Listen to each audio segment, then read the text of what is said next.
ஜெயலலிதா மீதான சொத்து வழக்கிலிருந்து அரசு வழக்கறிஞர் பவானி சிங்கை நீக்க கோரிய திமுக பொதுச் செயலாளர் அன்பழகன் மனுவை கர்நாடக உயர்நீதிமன்றம் தள்ளுபடி செய்து உத்தரவிட்டுள்ளது. சொத்து வழக்கின் தீர்ப்பை எதிர்த்து அதிமுக பொதுச் செயலாளர் ஜெயலலிதா உட்பட 4 பேர் தாக்கல் செய்த மேல்முறையீட்டு மனு மீதான விசாரணை கர்நாடக உயர்நீதிமன்றத்தில் நடைபெற்று வருகிறது.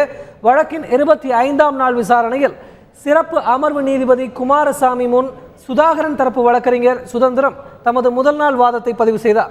இதனிடையே சொத்து வழக்கிலிருந்து அரசு வழக்கறிஞர் பவானி சிங்கை நீக்க கோரி திமுக பொதுச் செயலாளர் அன்பழகன் தாக்கல் செய்த மேல்முறையீட்டு மனு நீதிபதிகள் குமார் மற்றும் வீரப்பா ஆகியோர் அடங்கிய அமர்வு முன்பு விசாரணைக்கு வந்தது. அப்போது சிறப்பு அரசு வழக்கறிஞராக நியமிக்கப்பட்ட ஒருவர் வழக்கின் இறுதி வரை அவரே ஆஜராகலாம் என கூறி அன்பழகன் மனுவை நீதிபதிகள் தள்ளுபடி செய்து உத்தரவிட்டனர். மேலும் பவானி சிங் அரசு வழக்கறிஞராக தொடர்வதற்கு கர்நாடக அரசின் மறு உத்தரவை பெற தேவையில்லை என்றும் நீதிபதிகள் தெரிவித்தனர்.